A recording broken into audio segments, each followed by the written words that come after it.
Hello everyone, હું મેહુલ સરાફ સોનું સ્વાગત કરું છું મારી ચેનલ ધ બ્રાઇટર્સમાં.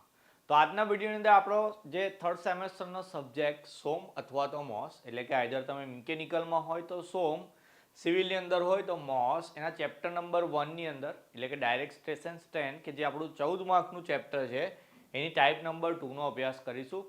ઓલરેડી એક વિડીયો અપલોડ કરી દીધો છે અને એમાં એવું કીધું હતું કે ટાઈપ 2 જે છે એ પહેલા વિડીયોમાં જે ફોર્મ્યુલા હતી એના આધારિત જ છે. તો પહેલાં એ વિડીયો ના જોયો હોય એ લોકો જોઈ લેજો જરા. એમાં જે ફોર્મ્યુલા છે જો એ તમને ખબર પડી ગઈ હોય, પહેલી ટાઈપના દાખલા જો આવડી ગયા હોય તો આ એકદમ સહેલું થઈ જશે. ઓકે, એક્ઝામની અંદર બંને ટાઈપ એવી છે કે જે પૂછાતી હોય છે, 3 કે 4 માર્કની અંદર દાખલા પૂછાય જેવા. તો બંને આપણે ખાસ તૈયાર કરવાના છે. જેટલી બી આઈએમપી વસ્તુ હશે એ જ આપણી ચેનલ પર અપલોડ થશે. તો ખાસ જે વસ્તુ અહીંયા કરાવું એ મારી સાથે સાથે પ્રેક્ટિસ કરી દેવાની. અને ટેલિગ્રામ પર નવું ગ્રુપ બનાવ્યું છે તમારા માટે જ છે, એટલે મારે એની પબ્લિસિટી કરવાની જરૂર છે નહીં. લિંક ડિસ્ક્રિપ્શનમાં છે, ત્યાંથી જોઈન થઈ જજો. તમારી હેલ્પ થશે, તમારા માટે જ છે એટલા માટે. ઓકે, તો આ જે ટાઈપ છે એ શું છે એકચ્યુઅલી એ તમને સમજાવી દઉં. કે એવું માનો કે આપણી પાસે 3 બ્લોક છે. ઓકે, 3 બ્લોક છે જેને હું આ રીતે જોડેલા છે. આ 3 બ્લોક છે અને એ 3 બ્લોક ઉપર હું અહીંયા ફોર્સ લગાવું છું આ રીતે. હવે એવું માનો કે 3ની લંબાઈ અલગ અલગ છે. ખાલી ઉદાહરણ માટે લઉં કે આ માન લો આ 1 મીટરનો છે, આ 1.5 મીટરનો છે અને આ જે છે 0.5 મીટરનો છે. તો બધા બ્લોકની લંબાઈ અલગ અલગ છે અને હું કમ્પોઝિટ ફોર્સ લાગુ એટલે મતલબ કે બધાને એક મિક્સ ફોર્સ લગાવું છું બંને બાજુથી. હવે હું બંને બાજુથી ફોર્સ લગાવું એટલે એવું તો નહીં કે આ બ્લોક પર ફોર્સ નથી લાગતો એટલે એની લંબાઈ ના બદલાય. આપણે બંને બાજુથી દબાઈએ એટલે વચ્ચેવાળા પર બી અસર આવે. તો આ રીતે આપણે જ્યારે કમ્પોઝિટ ફોર્સ લગાવીએ એટલે કે મિશ્ર લોડ લગાવીએ બંને બાજુથી તો આ 3 બ્લોકની અંદર કેવો ફેરફાર આવે. ઓકે, બીજું ઉદાહરણ લઈએ. એવું માનો કે આ સ્ટીલનો છે, આ જે છે લોખંડનો છે અને આ જે છે માઇલ સ્ટીલ છે. 3 પાછું મટીરિયલ બી અલગ અલગ છે. તો 3 અલગ અલગ મટીરિયલના બ્લોક છે કે જેના પર આપણે લોડ લગાવીએ છીએ. તો પછી 3 બ્લોકની લંબાઈમાં જે ફેરફાર થશે, ચેન્જ ઇન લેન્થ, એ કેટલી હશે એ આપણે ફાઇન્ડ કરવાની છે. ઓકે, તો પહેલી ટાઈપની અંદર જે ફોર્મ્યુલા તમને હું એ લખાવી હતી, કઈ ફોર્મ્યુલા હતી પહેલા રિવાઇઝ કરાવું કે sigma is equal to into epsilon હતું, જેમાં સિગ્માની ફોર્મ્યુલા હતી પીએ, ઈ એઝ ઇટ ઇઝ કોન્સ્ટન્ટ હતો અને આની ફોર્મ્યુલા હતી ડેલ્ટા એલ અપોન એલ. આ ફોર્મ્યુલા હતી. આપણે પહેલી ટાઈપની અંદર એક્ઝામ્પલ કરેલા હતા. તો અહીંયા આપણે જે વાત કરી મેં તમને એવું કીધું કે આપણે અહીંયા આગળ જ્યારે આપણે લોડ લગાવીએ છીએ તો બધાની લેન્થમાં ચેન્જ આવે, બધાની લંબાઈમાં ફેરફાર થાય તે આપણે ફાઇન્ડ કરવાનો. તો લંબાઈનો ફેરફાર એટલે એને શું કહેવાય? ડેલ્ટા એલ કહેવાય. તો દેખો જરા અહીંયાથી હું ડેલ્ટા એલની ફોર્મ્યુલા બનાવું તો આ એલ ઉપર જશે ને ઈ નીચે આવશે તો ડેલ્ટા એલની ફોર્મ્યુલા થઈ જશે તમારી પીએલ અપોન એ. તો આ ફોર્મ્યુલા પરથી આપણે આ ટાઈપના દાખલા ગણવાના છે કે જેમાં આવી બ્લોકવાળી એક આકૃતિ આપેલી હશે. આગળ ક્વેશ્ચન બતાવું એક્ઝામમાં કેવા આવે છે, પણ ફોર્મ્યુલા આપણે એપ્લાય કરવાની છે પીએલ અપોન એ, જેમાં પી તમને પહેલાં બી કહી દેલું છે ફોર્સ છે જે તમારું ન્યૂટનમાં લાગશે, એલ જે છે લંબાઈ છે તમારે લેવાની છે એમએમની અંદર, એરિયા જે છે તે MM સ્ક્વેરની અંદર લાગે, તેની ફોર્મ્યુલા π/4 d² છે અને ઈ જે છે આપણો ન્યૂટન પર MM સ્ક્વેર તમારો કોન્સ્ટન્ટ છે જે એક્ઝામની અંદર આપેલો હશે. ડેલ્ટા એલ છે લંબાઈમાં ફેરફાર એટલે આન્સર ઓબ્વિયસલી એમએમમાં જ આવશે કારણ કે કેટલી ચેન્જ આવે. ક્વેશ્ચન પર જઈએ હવે જરા થોડું વધારે આઈડિયા હોય કે કરવાનું શું છે. તો અહીંયા એક એક્ઝામ્પલ આપેલો છે એક્ઝામની અંદર પૂછાયેલો જીટીયુમાં કે 3 આ રીતે બ્લોક આપેલા છે. એ બ્લોક ઉપર પહેલાં તો નીચે એની લેન્થ આપી. મેં તમને એ કીધું કે 1 મીટર 1.5 મીટર એવી રીતે. જેમ કે આ બ્લોક 600 mm નો છે, વચ્ચેવાળો 800 mm નો છે, છેલ્લો બ્લોક છે 1000 mm નો. ક્લિયર? લોડની તમે અહીંયા દેખો છો લોડ અલગ અલગ રીતે આપેલા છે. હવે અહીંયા કેવું છે કે 3 બ્લોક એક સાથે કનેક્ટેડ છે અને 3 બ્લોક પર જે લોડ લાગે છે એને અહીંયા બતાવેલા છે. તો આપણે પહેલાં એવું કરી દઈએ કે ભાઈ બંને બાજુથી આપણે જ્યારે લોડ લગાવીએ તો કયા બ્લોકને કેટલો લોડ લાગશે પહેલાં એ શોધવાનું. લોડ કેવો હશે? જેમ કે પહેલી ટાઈપમાં મેં કીધું હતું કે લોડ 2 ટાઈપના આવે, ટેન્સાઇલ આવે કાં તો કોમ્પ્રેસિવ આવે. ટેન્સાઇલ એટલે ખેંચવાનું એટલે એમાં લંબાઈમાં વધારો થાય, કોમ્પ્રેસિવ એટલે દબાવવાનું એમાં લંબાઈમાં ઘટાડો થાય. તો પહેલાં એવું નક્કી કરીશું કે કયા ટાઈપનો ફોર્સ લાગશે, પછી એવું નક્કી કરીએ કેટલો ફોર્સ લાગશે, પછી આપણે એવું શોધીએ કે લંબાઈમાં ફેરફાર કેટલો થાય છે. ક્લિયર? તો સૌથી પહેલાં હવે એક્ઝામ્પલની અંદર તમને આવી એક ફિગર આપેલી હશે, ઉપર બી જરૂરી વસ્તુ છે પછી વાંચું. પહેલાં આ ફિગર જે આપેલી હોય એના પરથી આપણે તમારે 3 બ્લોક છૂટા પાડી દેવાના. દેખો જરા આ રીતે આજે ઉપર જે 3 બ્લોક આપેલા છે એ રીતે આને હું સ્પ્લિટ કરી દઉં. મેઇન વસ્તુ આ જ છે જે મારે તમને શીખવાડવાની છે, જે તમને ડાયરેક્ટ ચોપડીમાં જોઈને નહીં ખબર પડે. તો શું કરવાનું, તો સૌથી પહેલો જે બ્લોક છે એમાં અહીંયા કેટલો લોડ છે તો તમારે લખી દેવાનો. તો મેં અહીંયા લખી દઉં 80 કિલો ન્યૂટન. તો જો અહીંયા 80 હોય ને તો તમારે અહીંયા બી 80 લખી દેવાનો. હવે એરો કઈ બાજુ રાખવાનો એની બી વાત કરી લઈએ. જો આ બાજુ બહારનો એરો લાગતો હોય, ઓકે સમજીએ, ચલો આ પેન છે ને આ બાજુથી હું બહાર તરફ ખેંચું છું, તો આની અંદર જો લંબાઈમાં ફેરફાર કરવો હોય તો મારે આમ જ ખેંચવો પડશે બહાર, તો ટેન્સાઇલ ફોર્સ લાગશે ને, બંને બાજુ ખેંચાય, લંબાઈમાં વધારો થાય. હવે આમાં આમ લોડ લાગતો હોય ને હું આમ લોડ લગાવું તો લંબાઈમાં ફેરફાર થોડો થશે આમાં, તેવો તો કોઈ લોડ જ ના હોય. તો લોડની ડાયરેક્શન બે ટાઈપની હોય, કાં તો બેઉ બાજુ બહારના એરા હોય, કાં તો બેઉ બાજુ અંદરના એરા હોય. અંદરના એરા એટલે દબાવવાનું કોમ્પ્રેસિવ, કાં તો બંને બાજુ બહારના એરા એટલે કે ટેન્સાઇલ.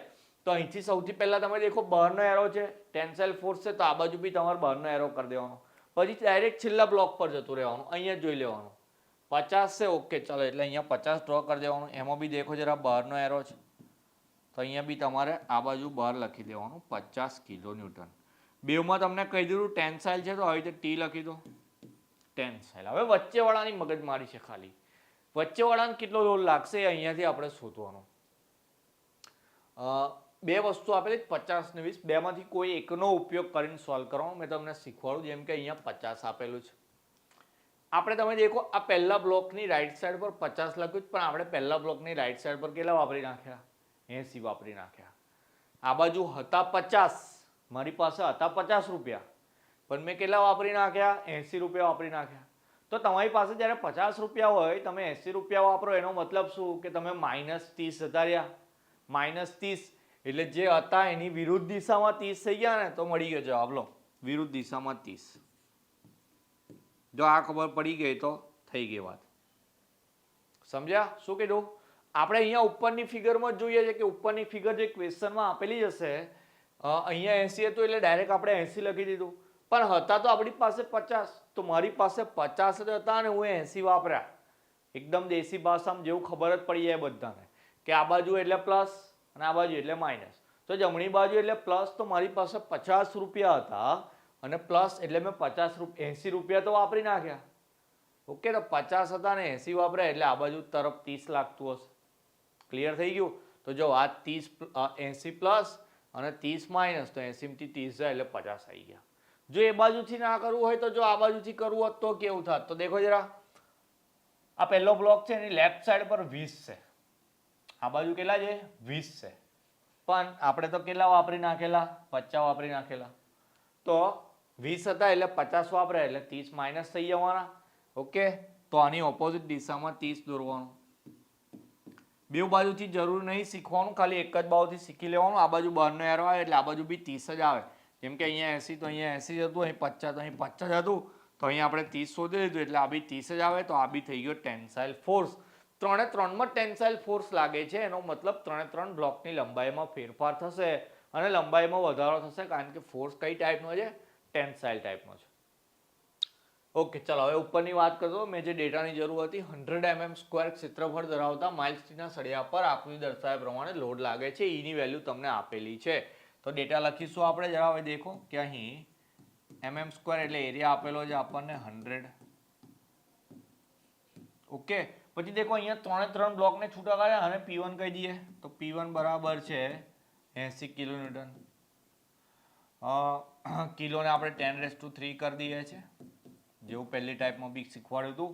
P2 માં 30 છે તો લખી દઉં P2 = 30 કિલોન્યુટન, એટલે કે 30 × 10⁻³. ત્રીજાની અંદર આપણે ફાઇન્ડ કર્યું કે જેમાં 50 કિલોન્યુટન આવ્યા છે. ઓકે, તો એને લખીશું 50 × 10⁻³ ન્યૂટન. બીજી વસ્તુ કઈ આપેલી છે? તો જેમ કે ક્વેશ્ચનની અંદર E આપેલો છે, E = 2 × 10⁵ ન્યૂટન પર mm². ચલો એ બી આપેલું છે. અને બીજી વસ્તુ કે જે ફિગરમાં આપેલી છે, લંબાઈ આપી છે પહેલાની, બીજાની, ત્રીજાની, તો આપણે એને L1 કહી દઈએ. L1 બરાબર છે 600 mm. પછી L2 ની વાત કરી દઈએ તો L2 બરાબર છે 800 mm અને L3 બરાબર છે 1000 mm. તો આ થઈ ગઈ ડેટાની વાત.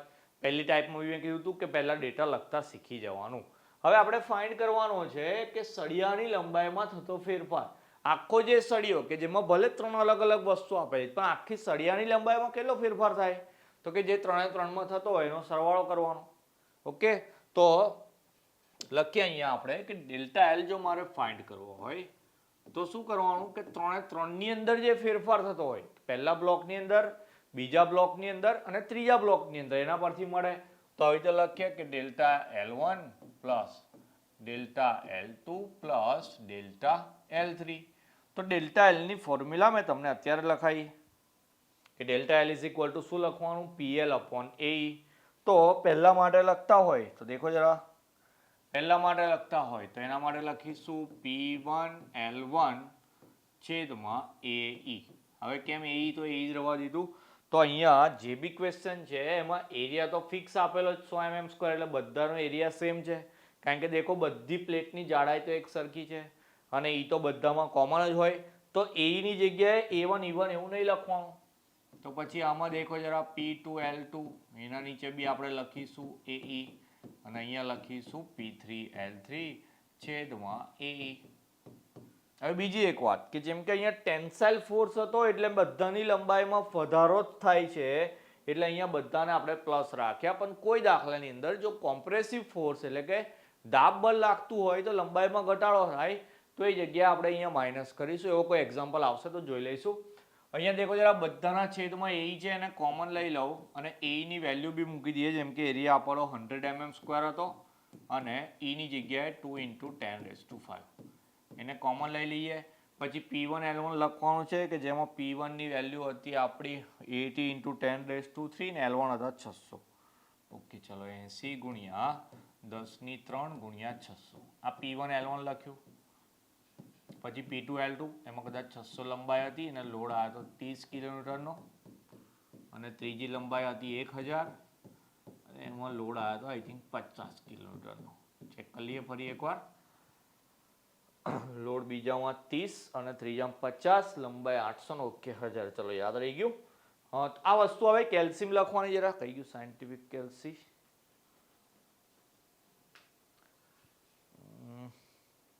એક મિનિટ. સાયન્ટિફિક કેલ્સીની અંદર કરવાનું છે આખું સ્ટેપ એકમાં લખવાનું. મેં પહેલા બી શીખવાડેલું હતું. સાયન્ટિફિક કેલ્સી બધું કામ કરી આપે તેવું નહીં કે પહેલા આ લખું પેલું લખું એવું. આખું સ્ટેપ જ કેલ્શિયમ લખી દેવાનું. જરા શીખવાડું કેવી રીતે. તો પહેલા આ નહીં લખવાનું, પહેલા આ વસ્તુ લખી દેવાની. એ વસ્તુ શું કઈ રીતે યાદ કરવાની તો કે અહીંયા મેં બ્રેકેટ કરો એ રીતે પહેલા બ્રેકેટ કહીને 80 લખો, 10⁻³ લખો, ઇન્ટુ 100 લખી દો. પછી બ્રેકેટ ક્લોઝ કરીને પ્લસ કરીને બીજો બ્રેકેટ લખો 600 ગુણ્યા 30 ગુણ્યા 10⁻³ એનો કૌંસ પૂરો કરીને ફરી પ્લસ કરો લખો 1000 ગુણ્યા 50 ગુણ્યા 10⁻³ એનો કૌંસ પૂરો કરો. આ બધા પદ જો લખાઈ જાય પછી ઇક્વલ ટુ કરી દેવાનું. તો ઇક્વલ ટુમાં જે બી આવતું હોય 116 000 000 એવો આન્સર આવે. પછી ભાગ્યા કરવાનું કારણ કે આ પદ તો છેદમાં છે તો ભાગ્યા કરીને એક અલગ કૌંસ તો 100 લખો એમાં 2 લખો ઇન્ટુ 10⁻² લખો 5 બ્રેકેટ ક્લોઝ કરો. આન્સર આવે છે 5.8. ડેલ્ટા L છે એટલે તમારો આન્સર આવે mm ની અંદર. તો લંબાઈમાં થતો ફેરફાર આપણને મળી ગયો. ફરી એકવાર કેલ્સી જરા ચેક કરી લેજો. કેલ્સીની અંદર લખવાનું કેવી રીતે છે તો પહેલા આ 3 3 બ્રેકેટ લખો, વચ્ચે પ્લસ કરીને એનો જે આન્સર આવે ઇક્વલ ટુ કરીને ડિવાઈડ કરવાનું.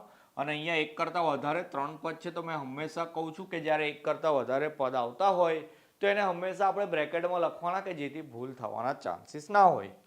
ફરી એકવાર ચેક કરી લઈએ. આમ તો આવી જ ગયો છે પણ મારી બી કદાચ લખવામાં ભૂલ ના થઈ હોય. બહુ ટાઈમ પછી ગણું છું દાખલો. ઓકે 30 થઈ ગયું પ્લસ 1000 ગુણ્યા 50. 1 મિનિટ ઓછું થઈ જાય તો ઉપાધિ હા પાછી જોઈ લેવાનું બરાબર. ચલો ઇક્વલ ટુ બરાબર જ છે આન્સર. એને ડિવાઈડ કરવાના 100 ઇન્ટુ 2 ઇન્ટુ 10⁵ સાથે. ઓકે ચલો 5.8 આવી ગયો. તો આ રીતે દાખલો ગણવાનો જરા. મેઇન વસ્તુ હતી પહેલાં જ કીધું કે તમારે બ્લોક જે છે એ બ્લોકને આ રીતે છૂટા પાડવાના. એના પરથી જ તમને પહેલાં લોડ મળશે. જો લોડ મળશે તો તમને P1 P2 P3 ની વેલ્યુ મળશે કે જે તમારે આગળ મૂકવાની છે સૂત્રની અંદર. તો જો P1 P2 P3 ખોટા આવશે તો પછી પતી ગયું. દાખલાનો જવાબ જ ખોટો આવશે. એરિયા આપેલો હશે, લંબાઈ બી આપેલી હશે, E પણ આપેલો હશે પણ P હોવો બી જરૂરી છે. ના ખબર પડી હોય તો બીજો એક દાખલો તૈયાર જ છે આ રીતનો. 3 બ્લોક આપેલા છે, 3 3 ની લંબાઈ બી છે. ઓકે, ક્ષેત્રફળ નહીં આપેલું. ઓકે, ચાલો ક્ષેત્રફળ નહીં આપેલું પણ આપણે 100 mm² લઈ લઈશું. ઉપર ક્વેશ્ચનમાં હશે પણ ક્વેશ્ચન એડ કરવાનું ભૂલી ગયો. એવું માનો કે 100 mm² આડછેદવાળો ધરાવતો એક સ્ટીલનો સળિયો આપેલો છે કે જેના માટે ની વેલ્યુ બી ફિક્સ છે 2 × 10⁵. તો તમારે એના માટે લંબાઈમાં થતો ફેરફાર શોધવાનો છે. તો પહેલું સ્ટેપ આપણે જે કર્યું પહેલા દાખલાની અંદર, તો પહેલા આપણે 3 બ્લોકને છૂટા પાડી દઈએ. લો ચાલો 3 બ્લોકને છૂટા પાડી દીધા. પહેલામાં અહીંયા 20 લાગે છે 12, તો પેલી બાજુ બી 20 કરી દઈએ 12, અને 20 બંને બાજુ 12 છે એટલે ટેન્સાઇલ થઈ ગયું. આમાં 10 12 લખ્યું છે લોકોએ, તો પછી આ બાજુ બી 10 12 લખીને લખી દઈએ. આ બી તમારું થઈ ગયું ટેન્સાઇલ ફોર્સ. વચ્ચેવાળાની વાત આવી. ચલો ફરી, મારી પાસે 50 હતા જમણી બાજુ, મેં વાપર્યા બી જમણી બાજુ 20. ઓકે, 50 હતા અને મેં વાપરી નાખ્યા 20, તો વધ્યા કેટલા? 30. કઈ બાજુ? તો કે જમણી બાજુ. એટલે આ બાજુ કેટલા વધ્યા? 30. સમજો જરા. આવું લખ્યા પછી શું કરવાનું? તમારે ટેલી કરી લેવાનું કે આ બાજુ 20 અને આ બાજુ 30 એટલે આ બાજુ 50. જો આ તમારું ટેલી બી થઈ ગયું. હવે જો આમાં અંદર બાજુ 30 નો લોડ લાગે એટલે પછી આ બાજુ બી અંદર બાજુ 30 નો લોડ હશે. તો મેં જેની વાત કરતો હતો કે બંને બાજુથી દબાવવામાં આવે એટલે એને કોમ્પ્રેસિવ ફોર્સ કહેવાય. એનો મતલબ કે આ જે સેકન્ડ બ્લોક છે એની લંબાઈમાં ઘટાડો થશે. ક્લિયર? ચલો હવે આપણે લખવાના છે ડેટા. તો સૌથી પહેલા અહીંયા એરિયા મિસ કરી દીધો લખવાનો, પણ માની લઈએ આપણે 100 mm² છે. તો તૈયાર જ આપેલો હશે તમને 2 × 10⁵. ના આપેલો હોય તો પણ આપણે એ જ લેવાનો છે. ઓકે, ચાલો પછી L1 L2 L3 છે અહીંયા. તો L1 બરાબર છે તમારા 400 mm, L2 બરાબર છે 1000 mm અને L3 બરાબર છે 600 mm. લોડ ફાઇન્ડ કરી દીધા આપણે. P1 જે છે ટેન્સાઇલ લોડ છે જે છે 20 કિલોન્યુટનનો, એટલે 20 × 10⁻³ ન્યૂટન લખીએ. P2 છે કોમ્પ્રેસિવ લોડ છે, તો કોમ્પ્રેસિવ છે તમારો 30 × 10⁻³ ન્યૂટન, અને જે P3 છે તમારો એ 10 કિલોન્યુટનનો છે એટલે 10 × 10⁻³ ન્યૂટન લાગી જાય. અગેન જે ફોર્મ્યુલા આપણે લગાવી હતી એ ફોર્મ્યુલા લગાવવાની છે કે ભાઈ ડેલ્ટા એલ ફાઇન્ડ કરવો હોય તો 3 ની અંદર જે ચેન્જ લાગતો હોય મારે એ ફાઇન્ડ કરવાનો આવે. ઓકે, પણ મેં જે વાત કરતો હતો એ ફરી એકવાર કે અહીંયા જે બીજા નંબરનો બ્લોક છે એમાં કોમ્પ્રેસિવ ફોર્સ લાગે છે, તો પછી મારાથી એમાં પ્લસ ના લખાય હોય કે બીજા નંબરમાં તો ઘટાડો થઈ જશે એટલે માઇનસ લખવાનું. ફોર્મ્યુલાની વાત કરીએ તો P1 L1 છેદમાં E, કારણ કે આમાં બી E કોમન છે, માઇનસ P2 L2 ના છેદમાં E પ્લસ P3 L3 ના છેદમાં E. ચલો આમાં બી એ કોમન લઈ લઈએ કે જેની વેલ્યુ હતી 100 × 2 × 10⁵. ઓકે, ચાલો P1 L1 ની વાત કરીએ. પહેલો લોડ હતો આપણો 20 10, ઓકે 20 30 10 ને 400. ઠીક છે, ચાલો પહેલો લોડ છે 20 નો અને એની લંબાઈ છે 400 mm. પછી બીજો જો લોડ આવ્યો તો આપણો 30 નો હતો અને એની લંબાઈ હતી 1000 mm. ત્રીજો લોડ હતો 10 કિલોન્યુટનનો એટલે કે 10 × 10⁻³ કેટલી લંબાઈ હતી ભાઈ તારી? તો ત્રીજાની લંબાઈ હતી 600. ઠીક છે, ચાલો 600. વિડીયો પોઝ કરીને જરા કેલ્સી ચલાવી લો, કેટલો આન્સર આવે દેખો જરા. પછી મારી જોડે ટેલી કરી લઈએ. તો પહેલો 20 કિલોન્યુટન 20 × 10⁻³ × 400 કૌંસ પૂરો પ્લસ કૌંસ ચાલુ 30 × 10⁻³ ગુણ્યા 1000 કૌંસ પૂરો કરીને બીજો એક કૌંસ ચાલુ કરીએ 10 × 10⁻³ × 600 કૌંસ પૂરો. આન્સર આવે છે 44. 3 મીંડા ભાગ્યા કરીને કૌંસ કરી દઈએ 100 × 2 × 10⁻³ લખવાની 5. તો આન્સર આવે છે 2.2. તો આ અરે યાર ભૂલ કરી દીધી, ભૂલ થઈ ગઈ ભાઈ. દેખો જરા કઈ ભૂલ થઈ ગઈ? તો કે P2 L2 તો માઇનસ લેવાના હતા અહીંયા, તો બીજા નંબરનું પદ માઇનસ લેવાનું હતું. ઠીક છે, ચલો હજુ બહુ વાર નહીં રહી, અહીં માઇનસ કરી દઈએ.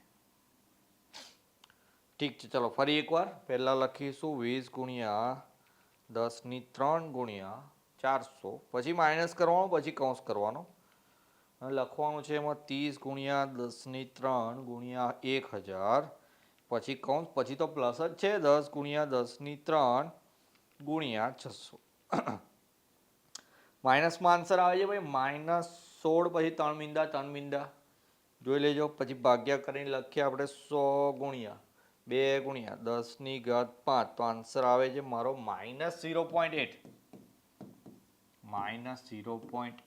mm તો ડેલ્ટા એલ નો જવાબ આવી ગયો હવે માઇનસ એવું બતાવે છે કે પછી લંબાઈની અંદર ઘટાડો થાય છે કારણ કે વચ્ચેવાળો કોમ્પ્રેસિવ ફોર્સ હતો ને તમે દેખો જરા આ લોડ ખાલી 20 નો હતો અને આ લોડ ખાલી 10 નો હતો અને વચ્ચેવાળો લોડ જે છે 30 નો છે એટલે વચ્ચે લોડ વધારે લાગે છે જે કોમ્પ્રેસિવ છે એનો મતલબ કે આખા સેક્શનનો લંબાઈ જે છે એની અંદર ઘટાડો કરે 0.8 mm જેટલો ક્લિયર તો આ એક વસ્તુ નવી હતી કે પહેલા દાખલામાં બધા ટેન્સાઇલ ફોર્સ હતા તો આમાં એક કોમ્પ્રેસિવ બી ફોર્સ હતો કે જેના લીધે વચ્ચેવાળું પદ આપણે માઇનસ લેવાનું હતું બાય મિસ્ટેક અહીંયા પ્લસ થઈ ગયું હતું આપણે પણ જે જગ્યાએ કોમ્પ્રેસિવ ફોર્સ હોય ત્યાં માઇનસ લેવાનું અને પછી કેલ્શિયમમાં તમને જે રીતે શીખવાડ્યું માઇનસ આવે તો માઇનસ લખવાનું એવું નહીં વિચારવાનું કે ભૂલ થઈ ગઈ છે કારણ કે કોમ્પ્રેસિવ ફોર્સના લીધે લંબાઈમાં ઘટાડો પણ થાય ઓકે તો આ તમારી ચેન્જ ઇન લેન્થ થઈ ગઈ હવે એક ત્રીજો દાખલો કે જે થોડો અલગ છે કેવી રીતે જરા એવી જોઈ લો અહીંયા તો અહીંયા એવું છે કે પહેલો બ્લોક જે છે એ પાતળો છે ને બીજો જાડો છે પાછો ત્રીજો બ્લોક પાતળો છે એનો મતલબ કે ત્રણે ત્રણનું ક્ષેત્રફળ અલગ છે એરિયા ડિફરન્ટ છે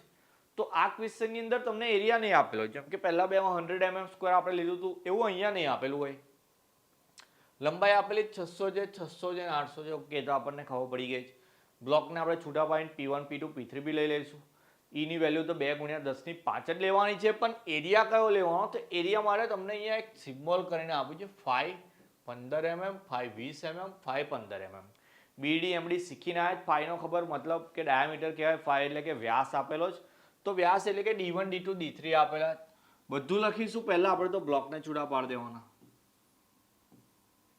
પહેલા 3 બ્લોકને છૂટા પાડી દઈએ ઠીક છે ચાલો પહેલામાં 40 અંદર પહેલો જ કોમ્પ્રેસિવ છે જો આ બાજુ 40 એટલે આ બાજુ બી 40 લખી દેવાનું ચલો પછી અહીંયા આ બાજુ અંદર 50 આ બી કોમ્પ્રેસિવ લોડ છે ભાઈ તો આ બાજુ બીથી અંદર 50 લગાવવાના ચાલો બે થઈ ગયા વચ્ચેવાળાની વાત છે જરા અહીંયા ધ્યાન આપો આ બાજુ તરફ 100 હતું એમાંથી આ બાજુ તરફ 40 જતું રહ્યું એટલે બીજો આ બાજુ તરફ 60 હશે ભાઈ આનાથી સહેલી રીત બીજી કોઈ નહીં હા શીખવાની પછી તાળો મેળવી લેવાનો 60 અને 40 એટલે 100 થઈ ગયા આ બાજુ બહાર તરફ લોડ લાગે છે એટલે આ બાજુ બી બહાર તરફ લાગશે જે આપણો થઈ જશે ટેન્સાઇલ ફોર્સ આ બંને કોમ્પ્રેસિવ ફોર્સ ડેટા લખી દઈએ આવે જરા તો ડેટાની અંદર પહેલા લંબાઈ લખું પહેલાની લંબાઈ 600 બીજાની લંબાઈ બી 600 અને ત્રીજાની લંબાઈ જે છે તમારી 800 mm છે P1 P2 P3 શોધી લીધા એ બી લખી દઉં તો P1 જે છે એ છે મારો 40 કિલોન્યુટન P2 જે છે 60 કિલોન્યુટન કિલો એટલે 10 ની 3 લખી દેવાની P3 છે તમારો 50 કિલોન્યુટન E તો ફિક્સર લેવાનો છે E બરાબર 2 × 10⁵ ન્યૂટન પર mm સ્ક્વેર ચલો બાકી રહી ગયું એક જ વસ્તુ ખાલી કે જે એરિયા નહીં ખબર આપણને તો અહીંયા કેવું કે ત્રણે ત્રણ સેક્શનનો ડાયામીટર અલગ અલગ છે એટલે ત્રણે ત્રણનો એરિયા અલગ આવશે જેમ કે પહેલા બે દાખલામાં ની સાથે સાથે આપણે એ બી કોમન લઈ લીધો હતો કારણ કે PL/A માં મેં તમને એવું કીધું કે દરેકનો એ સેમ છે પણ અહીંયા દરેકનો એ અલગ અલગ આવશે તો આપણે પહેલા એરિયા બી ફાઇન્ડ કરવાનો 15 20 15 છે ઓકે ચલો તો પહેલાનો એરિયા ફાઇન્ડ કરીએ A1 તો પહેલી ટાઈપમાં સૂત્ર હતું π/4 d² એટલે d1² એવું લખું તો π/4 ગુણ્યા 15 નો વર્ગ લખવાનો કારણ કે પહેલાનો વ્યાસ 15 આપેલો હતો ચલો શિફ્ટ દબાવો પાઈ લખો ભાગ્યા 4 કરો ગુણ્યા કરો 15 નો વર્ગ આન્સર આવે 176.11 સોરી 176.71 ઠીક છે ચાલો mm સ્ક્વેરમાં છે એ જ રીતે A2 શોધવાનો છે તો A2 બરાબર આવશે π/4 d2 નો સ્ક્વેર કે જેમાં d2 ની વેલ્યુ આપી છે 20 mm ફિગરમાં હતી ચલો એ બી કરી દઈએ પહેલા શિફ્ટ દબાઈને પાઈ લખો ભાગ્યા કરો 4 ગુણ્યા કરો 20 નો વર્ગ ડન ચલો આન્સર આવે 314.15 ચલો આ બી થઈ ગયું A3 ની અંદર બી આઈ થિંક ડાયામીટર 15 નો જ હતો એટલે એનો આન્સર બી સેમ ત્રીજા જેવો જ આવશે પહેલા જેવો કે π/4 ગુણ્યા 15 નો વર્ગ એટલે એનો આન્સર બી આવશે 176.71 mm સ્ક્વેર ચલો હવે આપણે જે ફાઇન્ડ કરવાનું છે ડેલ્ટા એલ એની વાત કરી લઈએ. તો ડેલ્ટા એલ માટે મેં તમને એવું કીધું કે ડેલ્ટા L1, ડેલ્ટા L2 અને ડેલ્ટા L3. જગ્યા કમ છોડી ભાઈ સાહેબે? તો કે ચિહ્ન જોવા માટે. પહેલામાં કોમ્પ્રેસિવ છે એટલે એમાં ઘટાડો થાય, બીજું ટેન્સાઇલ છે એમાં પ્લસ, અને ત્રીજામાં કોમ્પ્રેસિવ છે એટલે માઇનસ. કોમ્પ્રેસિવ માઇનસ, પ્લસ ને માઇનસ. ઓકે, ચલો ચિહ્નો બરાબર લખી દીધા.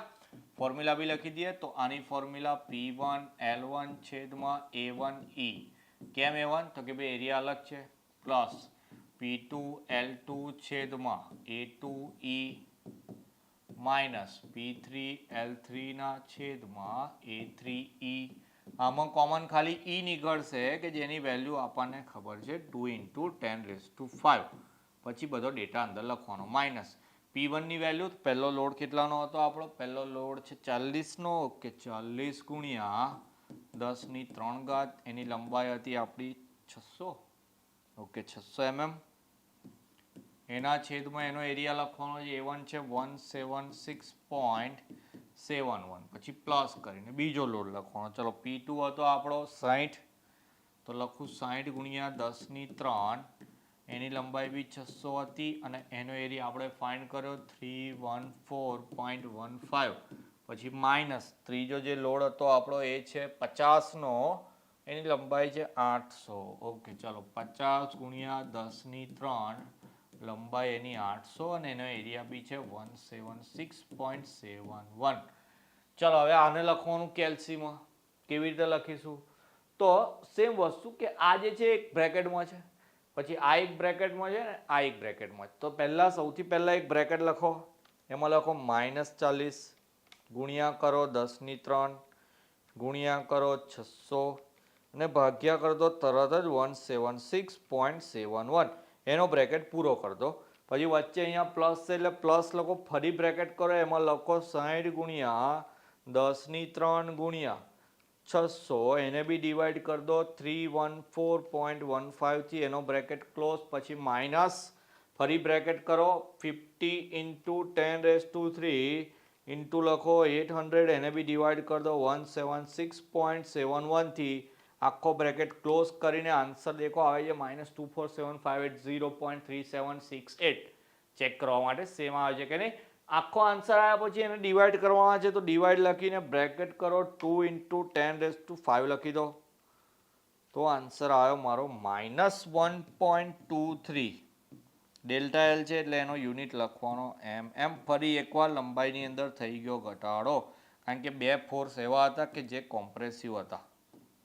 ઓકે, માઇનસ એવું બતાવે છે કે લંબાઈમાં ઘટાડો થાય છે, લેન્થની અંદર ડિક્રીમેન્ટ આવે છે.